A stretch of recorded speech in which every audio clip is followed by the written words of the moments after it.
You know the day destroys the night, night divides the day. Try to run, try to hide, break on through to the other side. Break on through to the other side. Break on through to the other side. God bless America. Welcome to The Ranch, everybody, the podcast that explores the people and happenings of Dry Creek Ranch, Eagle, and the greater Boise area. My guest today is an elected law enforcement officer, and he finds himself in the middle of an interesting position considering that this is campaign season and there are mayoral elections and town council elections and whatnot going on in the city of Eagle. Public safety is absolutely at the center of this mayoral election. I'm actually doing interviews with at least 3 of the 4 mayoral candidates and several of the town council people, so stay tuned for those. But it's all coming back to the Ada County Sheriff's Department and the contract that the city has with the Sheriff's Department. And my guest did agree to come in and share with me the details of what the city of Eagle gets out of the agreement with the Ada County Sheriff's Department, the history of the agreement, what the Eagle citizens get in return for the money they pay, both as county residents and city residents, which seems to be a big sticking point with some people. But without further ado, the man, the myth, the legend, Sheriff Matt Clifford. Yeah, it's pretty bad. Anyway, awesome. Sheriff, thank you for coming. Thank you for having me. My gosh, what a Friday morning. Yeah. Good Lord. So, yeah, good Lord is right. So listen, I've been speaking with a lot of different people running for city council, running for mayor, the mayor himself. It seems to be that one of the biggest issues that the areas experience is how to manage growth, right? The annexation of Avamore into the city of Eagle, offering high quality services that the citizens of Eagle have come to expect, right? And move here for, obviously. And then at the core of that is public safety, right? And this is one thing that everybody keeps coming back to. They're talking about the ratio of deputies per 1,000 citizens. They're talking about the frequency of crimes. They're talking about the types of crimes.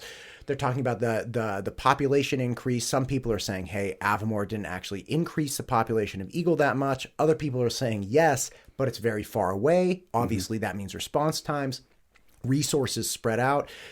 It's a whole big wrangle. And at the core of it, there's this contract that's expiring in 17 days from now. And if that contract expires, then obviously the City of Eagle Police Department, which is run through the Ada County Sheriff's Department, is, no more or something. I'm not 100% sure if there's like a stopgap. But if you wouldn't mind, I asked you to come in because there's so much here for people to understand. And I would love to just get a great understanding of, okay, where did we start from? Where did the relationship start? How does this process function with contract policing? And what is the city of Eagle asking for? What are they getting? Hit me with it. Sure. And I think I'd love to start out with just ill timing for us that there's a mayoral race and those types of things. Generally, and I've told mayors before, I'm sitting on the sideline. I don't get involved in your politics. Right. But because it is a hot button topic, for lack of a better term, we've been drug into it a little bit. Right. But it is what it is, right? So do a little history. Probably about 25 years ago, I believe, it was in the 90s, these small towns, little tiny towns. Then it was Cuna and Eagle. Eagle was our first contract city. And we said, hey, I don't know if we reached out to them or they reached out to us, but said, around the nation, there's this model of contract policing where we can start to stand up a police department for you so that you have services more readily available to you in your municipality. And that's kind of where we started. We say, hey, it works. I always call it a deputy in a box, right? So the city pays for units, a unit being a deputy, and in the box is the vehicle, training, tie-tack, fuel, clipboards, everything, right? And so it's okay, this much per unit, and that's basically how that works. So it's, well, how many units do you want to have immediate service to your city? Now, the best example that I can show is Star, because when I started, there was no Star Police Department, and it was unincorporated Ada County, especially because of its geographic location. You didn't really go there very often. If there was a call for service, you'd run over there, and you knew you were going to stay all day because people would see, oh, the cops are in town, and they'd start to call, hey, I got my bike stolen, 3 days ago, and oh, geez, I'm going to be here all day taking reports. Well, the city of Star grows enough to where they say, you know what, we'd like our own police department. It costs a lot of money, but we can contract with the sheriff's office so that we have deputies that are stationed here, and we get faster, better service, people that are invested a little more into our city. And so that's a great example of how that comes about. And it was the same with Eagle and Cuna and Star, our 3 contract cities. And that's what brings us here today.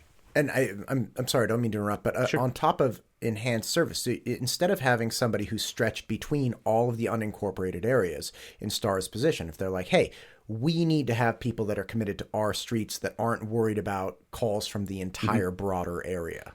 Correct. And that's what gives them the better, the better service, now that doesn't mean that they go to the city limits and stop and look. Sure. Everything in this whole county with every municipality flows very organically, and then everyone knows where their home base is and where their responsibilities are. But it doesn't matter what agency, we can get a little bit off a tangent here, but it doesn't matter what agency you work for, whether it's Garden City, Boise, Meridian, anything.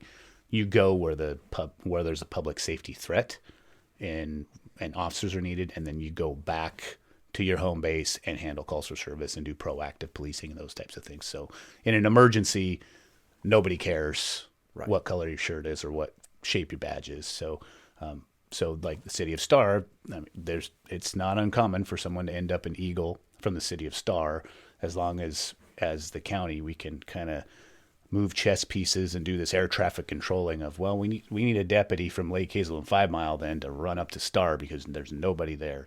Gotcha. And then everything calms and everything resets. But those contract deputies are responsible for calls for service within the city limits of the contract in which they serve. Okay. Now, when you talk about enhanced service, so I live in Dry Creek Ranch, and I think this is actually a great kind of example of what are the services that citizens of Dry Creek Ranch can expect, and how are the services that the city of Eagle receive and expect different? Because Eagle benefits from an enhanced service, right? Because again, you're talking about this is a contract, and Dry Creek Ranch is an unincorporated area of Ada County. So we get different level of services. Correct. So basically North County deputies, we divide the county into North and South. And so North County deputies would patrol and service Dry Creek Ranch. So the level of service that an unincorporated doesn't enjoy are, let's say Dry Creek Ranch was a town. Let's call it's a town. Dry Creek Ranch. The township of Dry Creek Ranch, right? That's great. Well, if you had a contract with the sheriff's office, well, we would station deputies here. Well, you're not a town, you're unincorporated, so we have to use the resources we have to deliver you service, but you could wait for a deputy to come from Highway 21, for instance. So there's a crash in my neighborhood, well, we'll be there as soon as we can. Our next available deputy is on Highway 21 on the other side of Boise, but he's on his way. Right. So that's just one example. But you still, we still try very hard to position ourselves to where that won't happen, but it does happen. Right. And please understand, I am not complaining about the Sure, level of sure. service. Yeah, I and get you. I'm not saying that you're not offering service, but again, there are benefits that, say Dry Creek Ranch became a town and we elected to get enhanced service, and that cost us as the citizens of the town, imaginary town Dry Creek Ranch, more money. We would get the benefit of paying that more money. As it is, we do get the benefit of not having an additional bill, but we don't enjoy having the stationed officers in imaginary Dry Creek Ranch. Correct. And there's a little more too. Like there's a non-tangible that you enjoy having your own police department too. I mean, you have more buy-in from the citizens on having their own police department. Because even though they're all Ada County Sheriff's Office, our contracts, the cities, they still have a lot of buy-in. Like, well, no, this is our police department. You are correct. The fact that I'm the sheriff and those are all my employees, we give you a chief of police, and all the cars say Eagle Police, CUNA Police. I mean, we want those local communities to feel the buy-in of, no, we understand policing your community and that these folks are dedicated to you. And it's not that unincorporated deputies aren't dedicated, but they have a vast span of, we have to, while Ada County is not huge geographically, there are still wilderness areas, and there's a neighborhood over here, and there's one way over here. And so they're dedicated to their areas, but it's not like a municipality that says this is our town type thing. Right. So that was something that 2 sheriffs ago, Gary Rainey, he really implemented was, you know what, we're going to change the patches so they say, City of CUNA instead of Ada County, and it's all going to same uniform and same equipment, so everything is still very efficient across the whole Ada County Sheriff's Agency. But we want these people to have buy-in so that they feel we have our own police department. And every one of these little towns that we contract with, they're different. And so they get that buy-in. And they also attract a certain type of deputy. So people tend to go into a contract, a deputy tends to go into a contract, and they tend to stay, which is really great because then it gives the deputy buy-in into that community.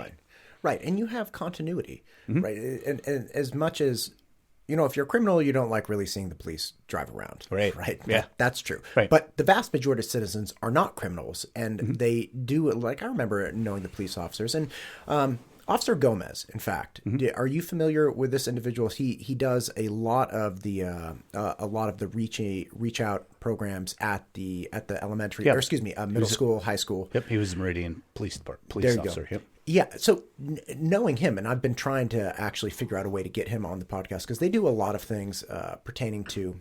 There was one event organization thing that they're promoting called Save Our Family, which is essentially trying to educate parents about a lot of things that are new, right? Like online predators and stuff that didn't exist when we were kids, but it exists now, and it's becoming increasingly sophisticated. For instance, there's this iPad app game called Roblox, right? And within Roblox is essentially a platform that people can make their own individual games, and then the more popular games get, more users, and a lot of them are just ridiculous, right? Like my kids were playing it for a little while, and it's literally like you're jumping over these blocks and you can jump higher blocks and higher blocks, and they're throwaway games, right? The production of them is very limited. They have limited function, and the kids really only like them for like a day, right? They think they're funny, and then they're like, all right, on to the next one. But what it has become is this platform where people can write code and make games and then get children, younger people, onto them. Well, some of the games have communication capacity, so you can start, either text communicating or voice communicating. And when we found that out, we realized like, oh, you got to get off of this. Like you can't, first off, these are throwaway games and it's unlimited. Once you get the Roblox app, you don't have to ask if you can get different games. And so they're downloading these games at will, which is a problem, right? Like if you have an 8-year-old and he's just in charge of whatever's on his iPad, that's a problem. Right. And we don't know what kind of abilities there are to communicate within the individual games. So that's a thing that my wife and I got educated on recently. It's like, God, man, this is impossible to keep track of. And then, of course, our kids get upset because they like the ridiculous, dumb games. It's a train wreck. So again, there's continuity there, right? If there was a different officer or law enforcement agent going to each of these different events, then it would be like, oh, there's this guy this week and this guy this week. But because Officer Gomez keeps coming up, we recognize that this is somebody really committed to this population, these individuals. He's highly educated and adept to answer questions in this realm. That's beautiful, and that's continuity. Yeah, correct. And we see that in our contract cities. Eagle's a great example. We have Detective Marlon McCowan, who has been in Eagle for 15 years, maybe, doing all kinds of things. Marlon knows everything about this, about the city of Eagle. He deals in retail theft, helps manage the safety of all of the events that happen in Eagle, which are a lot. So that's that continuity, right? He's dedicated to the city. This is my station, and I choose to stay here because I like the community, I like the policing, whatever it is that keeps him there. And we have the continuity of Marlon McCowan out there knowing roadblocks, knowing what's going to work with parts of the community and what's not. Talking to HOAs, I bet any HOA in the city of Eagle knows Marlon McCowan. I'd probably bet a paycheck on it. He is a kind of a staple, right? He's a county sheriff employee, but he belongs Eagle Police. The community knows him as the Eagle Police. That's that continuity that we get with the contracts. Right. It's beautiful. So that's the background to the situation we find ourselves in. Now, it's my understanding that the last time the town council voted to increase deputies was October 2021, where they said, hey, we're going to bring on 2 new people. And that was for the fiscal year 2022. Correct. And since that time, they have not, the council and the mayor have not increased the number of deputies that are contracted with the sheriff's department. Now, mind you, in that time, they annexed in Avamore, which increased not just population, but also geographic range, right? And then the city of Eagle grew itself, right? Aside from the annexation. What has been going on in the Eagle Police Department, the Sheriff's Department? Do you feel that there's a need for additional deputies, right? Do you see the geographic or population gain of Avamore stressing the existing contract and existing officers? Or is this the type of thing where you say, we were already well equipped. They added 2 officers at the end of 2021. We're good to go. It's not really a problem. Well, I think that when we look at all the population growth and we look at the geographic growth that has just happened. This podcast is brought to you by MTU Studios. If you're a business, either big or small, MTU Studios can help you fill your content needs. MTUstudios.com. Check us out. From my standpoint and my relationship with the city, I'm basically, an advisor, right? I don't know if that's how they think of it, but that's how I think of it. It's like, I'm your law enforcement advisor. My advice is, yes, you need to add bodies. In 2021, that was my advice at the time. Hey, we need to add a few bodies. I had just become the sheriff, but it was right when I was going to do budget presentation with the city of Eagle when I was the chief. So as the sheriff, I just did the budget presentation. Usually a chief does. And at that time, we had a lot of complaints in like the bike park and on the greenbelt, and realistically, deputies have a hard time responding to those. Eagle Police have a hard time responding to those because, all right, I got to put a bike on my Tahoe. I got to drive over here, take the bike off, then I got to ride the bike down here, and an emergency call just came out. Now I got to ride back to my car. I got to put the bike on. Right. So it wasn't efficient. And at that time, the mayor and council said, I think we should add 2 bodies for those reasons. They were special enforcement. They're out on their bikes, out in the parks, out in the greenbelt, and then during the wintertime, they could do all kinds of other things. That was for fiscal year 2022. And since then, we have not added. My advice is, yes, your population is growing, kind of already behind the ball. You should be adding deputies. And so, yes, I do believe that they need to add deputies. And this is not unique. We have been talking with all of our contract cities to say, hey, you should try and get up to this level of service because the growth, it might have slowed a little, but it doesn't show that it's stopping. And the more you grow and the less you add for public safety, the farther behind you get. So the answer to your question is yes, Eagle does need more deputies, but it is not unique. We have talked to other contracts about that. CUNA and STAR are planning for the future and finding ways to fund those positions, but they don't have to, right? They have choices. I can't make them pay for a certain amount of units.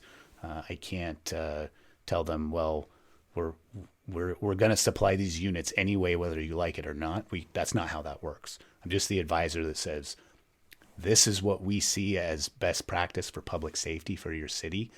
So we're advising you should probably do these things. Were the city of Eagle to decide, hey, we don't actually want to fund and provide additional units, but then they turn around and say, however, isn't the sheriff's department still obligated to provide police services, right? Like, I don't want to add more services. We already pay, for all of this service already. You should be obligated as the sheriff's department to continue offering this service. If that were to happen, what would happen to the citizens of Eagle saying, hey, look, I'm not going to keep up with this race of like adding and adding and adding. We already pay taxes in multiple ways to the sheriff's department.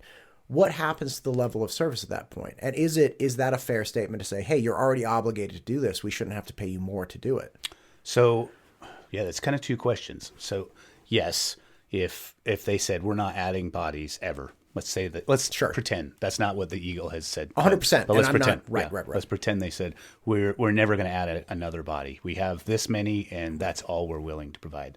Okay, that's fine. That is your decision. The level of service would go down in the city of Eagle. There'll be some people that are to handle emergencies, but Ada County, the sheriff's office is obligated to respond to calls in the county anywhere.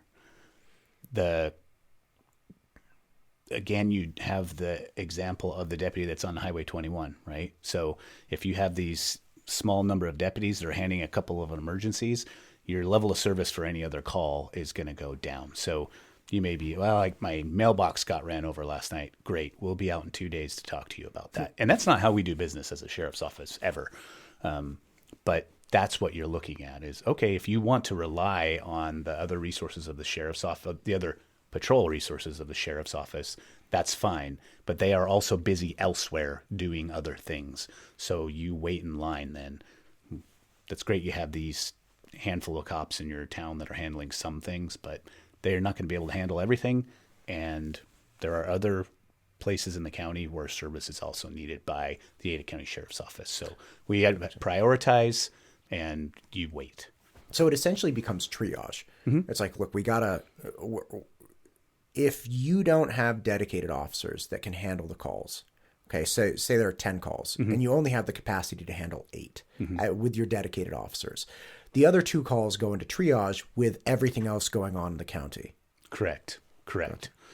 So, yeah, if you had something at Avamore that's in the city limits and you have a deputy handling a crash on the interstate or elsewhere, then, yeah, you wait until those resources are available and they can get to you. So yeah, it's triage. I mean, we do that every day. We have to prioritize, but the municipalities in general, and not just contract cities, Boise City Police, right? They're there so they don't have to wait for a deputy to respond to their call. So they say, all right, we will provide this service to our municipal residents in the form of our police department. So sheriff, you go and do the things in unincorporated and wherever. We'll take care of this so that we can supply that level of service and you don't have to worry about it. That's kind of in a nutshell how that goes. Understood. Now, at this point, the town council has approved, I think it's like a 14% increase in funding to the sheriff's department mm-hmm. for this contract. I think it's like $506,000. Mm-hmm. Correct. That, to be clear, is not providing any additional level of service. That $506,000 is just a status quo increase, dealing with inflation, dealing with raises, dealing with the cost of living adjustment, all of that. Is that correct? That's correct. So there are a couple things wrapped up into that $506,000, and we can basically break them down into there are 8% increased in wages per deputy. There was a 3% last year that we didn't get into the budget in time, so we ate that last year. We just, all right, well. What do you mean you ate that? Explain this. So as the sheriff's office, instead of the bucket of money that Eagle gives us to pay for wages, well, there was actually a 3% that we weren't counting on, but we had already submitted the budgets, and so we said, well, that's on us. The sheriff's office, we'll just have to absorb that 3%. So Eagle didn't pay the 3% increase for wages in the current fiscal year. So the deputies in the Eagle Police Department got an increase in wages that was not funded by the city of Eagle. Not maliciously, I'm saying. Correct. It's our error, right? Really. But the point is that in the county sheriff's department did right by them, still gave the wage increase to the officers, didn't retroactively come back and modify the budget and ask for more money from the city of Eagle. You guys just absorbed it into your budget. Correct. And subsidized the increase in pay to the city of Eagle. Correct.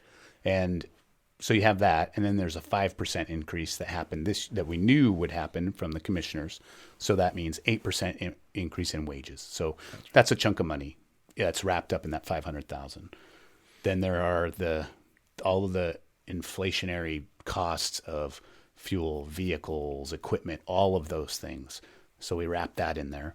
The other one is a problem that's been a kind of a chronic problem across all of our contracts, every one of them. And it's fair to say all of the contract city prices went up, right? The price per unit, it went up in every contract. It's not just Eagle. But what was happening is every year we would do another supplement where, hey, we're supplementing money into this contract. Well, how is this happening? Sometimes to the tune of a couple $100,000 a year. So we sit down and did an analysis, and they say, well, so how is it that we're paying so much money in wages take the 3% out, sure, right? But it's all in an overtime accrual. And I'm like, how are we paying so much in overtime? I don't get it. So basically our data analytics went through, and I said, well, how much does it cost on your average deputy? How much does it cost the sheriff's office in overtime a year? Well, it cost about $15,000 a year right off the top for a deputy to be right. To be right. So and that seems strange to people, but you have to remember that. All right, so we'll simplify it. We'll say, okay, a deputy makes $100,000 in base, which is not true, but so let's say it's $100,000. But what's not on the paper is, oh yeah, you get paid for every single holiday. So you get whether you work it or not. If it's your day off, you get paid a full day's pay for that holiday. Mm-hmm. If it's your day on, you get double time and a half for that holiday. So just in holidays, even if they worked 0 holidays in the year, they get paid for every one of them. And then there's people out on FMLA training. We have to train people. The public requires it, as they should. Right. Sick calls, vacation. All of those things cause about $15,000 in overtime to our agency per head. So we look into these contract budgets, and I see we're only charging the cities $4,000 a head. Okay, well, there's a deficit right there. Right. It's fairly obvious. About $11,000 right. If my math is correct. There is a deficit.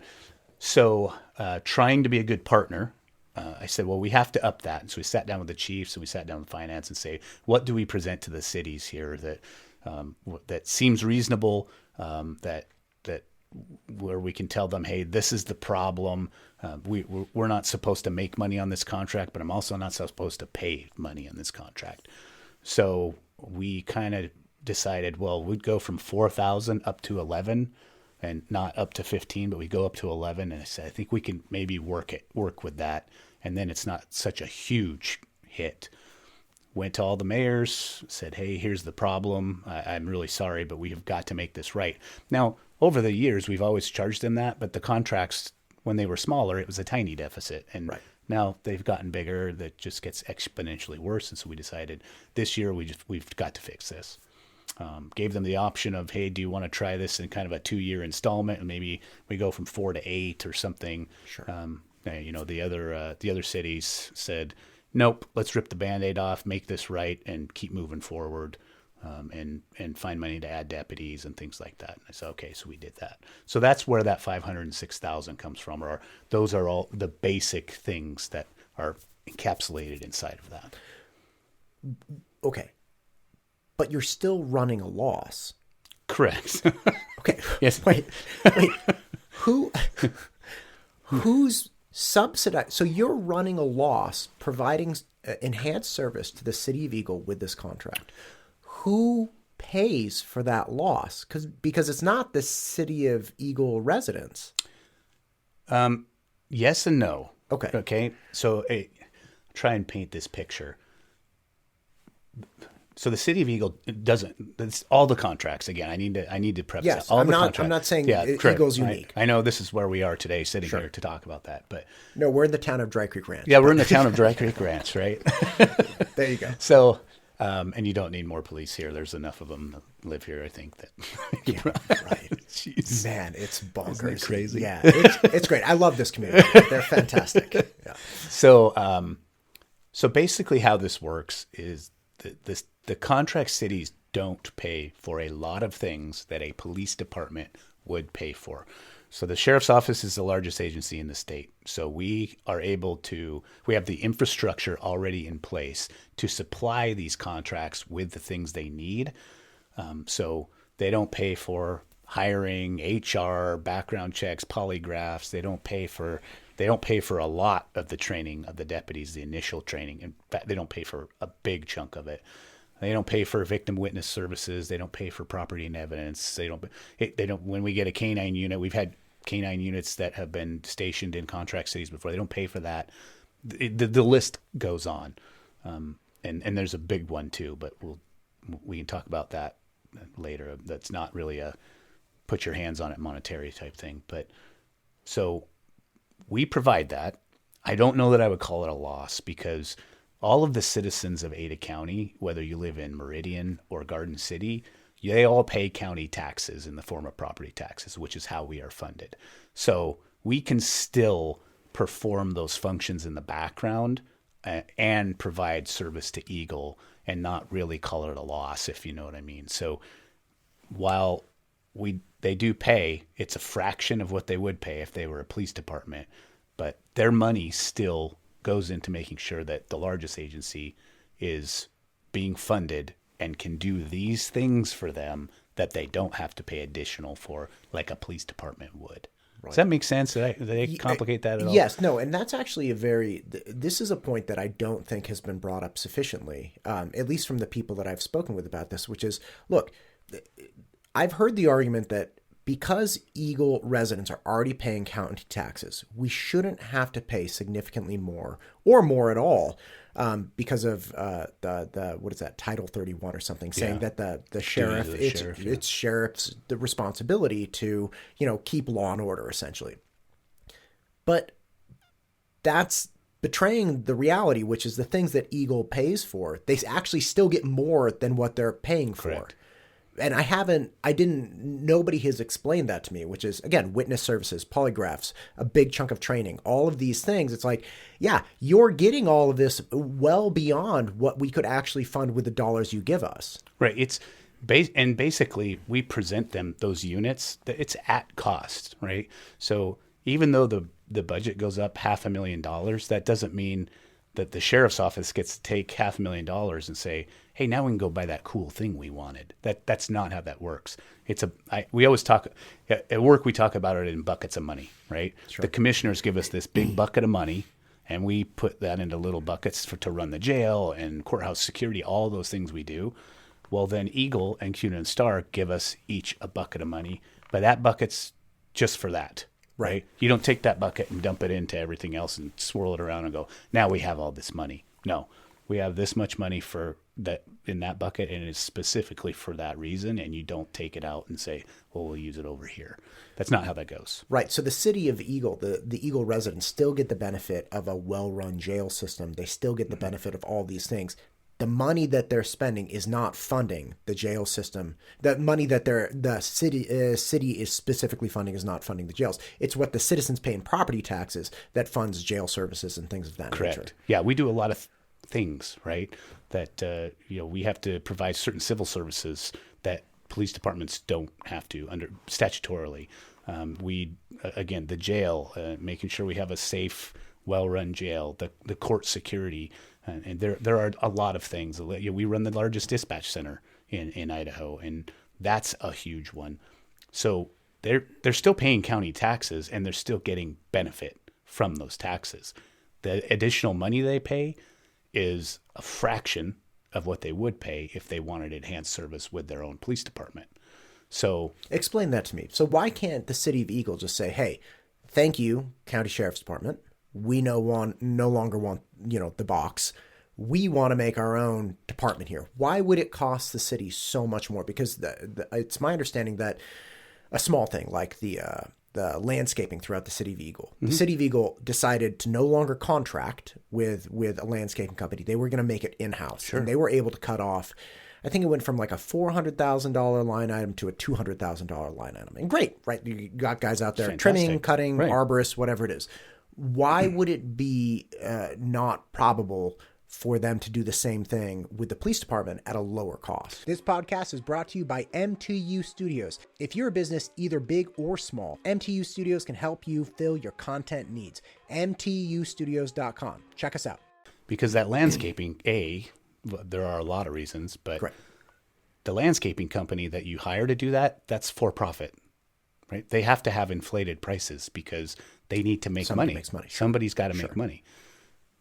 That we don't. We offer it at cost. Now, if that landscaping company said, "Absolutely, we'll just do it for you for $200,000, what it would cost you," then yeah, why would you not just say, "Yeah, keep doing that," and then we don't have to worry about it. What's weird about us is we say we will do that thing for you, and it costs less than what it would cost you. Problem is, standing up your own police department, there's infrastructure that has to go in. You need to buy cars. You need to buy badges, uniforms. Where are you going to house them? Your insurance is going to go through the roof, and we can touch on that if you want. But just hiring, training. It takes us a year to get somebody out on the road and handling calls by themselves. So the city of Eagle, don't get me, or any contract, sure. They have the choice of, you know what, we want to do this ourselves. Okay, I can't stop them from doing that. I would not recommend they do that, but if they wanted to do that, they can. And honestly, the reverse is true. If the city of Meridian said, we don't want to have policing anymore, we don't want a police department, it would fall on the sheriff's office to do that. Now, they would contract with us most likely, right? So the bottom line is, not only are you already running at a loss, a certain portion of loss, right? Because you're saying, hey, look, if it costs an extra $15,000 that we didn't actually have on the books, but our deputies do deserve, holiday pay or vacation or sick day, and you've only passed on 11, then you're already acknowledging, look, we're giving this to you under cost. Aside from that, there's established benefits that you're already getting. For instance, infrastructure, right? Like, where are you going to have your City of Eagle Police Department, or the cars, or all these things? So who will service those cars? Right. We have our own on-site shop. Right. So, and I presume that's not included in the contract price for Eagle. Some of it is, but not all. No. Okay. So there are all these things that the county is absorbing, which is why, if the City of Eagle turned around and said, hey, thank you for the partnership, you have been a great partner, but I think we're going to try to take this on our own. Not only would you have the upfront startup cost of acquiring, clipboards, badges, uniforms, cars, all of these things, but you would have the ongoing actual service cost that they're already getting the benefit of, that you guys are kind of absorbing. Correct. So, let's take the shop for example. Sure. So there is a fee. There is in that box are some shop fees, but when an Eagle deputy totals out a car in the city of Eagle, we take it to the shop and we put them in a different car and send them back out to Eagle, and then that car goes to try and get fixed. The city of Eagle does not pay for that. They don't pay for a $4,000 repair on a Tahoe. Or if an Eagle deputy's running around and drops a tranny in a Tahoe, all right, so we buy a new tranny for it, give him a car to drive until it's fixed. They don't pay for that, right? They pay for basic shop. Hey, this thing's going to need oil changes and maybe some windshield wipers once in a while, right? But we don't. There's no so last year we did a rock chip repair and the headlight went out, and that's not it. We simplify it down into, hey, this is what it costs for a unit. Right. Plus the added cost of having a reserve vehicle. right? The fact that you can turn that around instantaneously and say like, hey, we're not going to have an interruption in service. We're going to keep policing. We're going to keep doing these things. Here's a vehicle for you to get out back on the road. Correct. And in some cases, if you total one, we will put a whole brand new one in. So the system is designed so, hey, you pay this much per year per deputy for vehicle, right? So one deputy, you pay for half a vehicle. Two deputies, then you pay a whole vehicle because the idea of they each work on opposite sides of the week and they share a vehicle. Okay. Gotcha. Well, we rotate vehicles in brand new every year. And so sometimes the argument is, well, I'm only getting 2 new vehicles this year. So why am I paying for 4? Because you're keeping the fleet alive so that when that car gets totaled, you're not your own police department going, we don't have any more cars. Right. No, we have the fleet and we'll sometimes replace it with a whole brand new car, brand new. And you don't have to worry about that. That's what the contract's for. Don't worry about it. And we haven't even talked about the risk yet. The risk, right? This is the non-tangible that no one thinks about. Okay. Tell me about, you've alluded to kind of non-tangible expenses and you were just saying risk. Like, what do you mean? Help me understand this. Non-tangible is the best way to put one of the biggest thing that the government of these contract cities gets of risk. So they assume basically no risk. And what I mean by that is these are all sheriff's office employees. They all work for me. And when something happens, something goes down, I'm responsible for it. For instance, let's say you have a bad shoot in downtown Kuna, and turns out we're going to court and we're getting sued and all those things. Guess who's not going to court? The mayor of Kuna. The Ada County Sheriff is. So the contract works in such a way that though we have stood up a police department for you, you don't assume any risk of what the police department does. If they hit, you're driving through Eagle and you come around the corner on Edgewood and you hit a kid and kill him in the crosswalk, there's going to be a lawsuit, but the city of Eagle will not be named in it. The Ada County Sheriff will, whether it's an Eagle deputy or not. So Eagle deputies with the Eagle uniforms, driving the Eagle cars, all of that, Eagle, the city of Eagle, the residents of Eagle are not responsible from a liability standpoint for what happens. Correct. So their city taxes would not cover any lawsuit. Again, we're still paying county taxes. Yep, that's covered in the sheriff's office. But yeah, the mayor doesn't have to come out and go to court. None of that. We assume all liability. So again, standing up your own police department, you would need extra insurance. For instance, you're going to need all of these things you're going to make sure if you have a lawyer that is skilled in civil litigation for wrongful death and things like that. That you don't assume any of that in the contract city. I assume it all. Okay, so then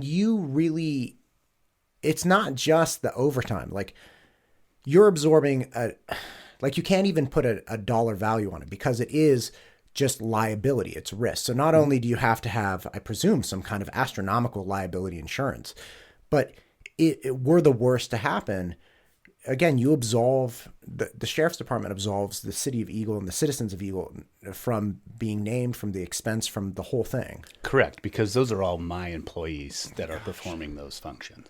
So it all liability falls on me. Again, that's that intangible that people don't realize. Like, oh, we don't, especially city government folks or the mayor, right? He's the elected official and basically the town CEO.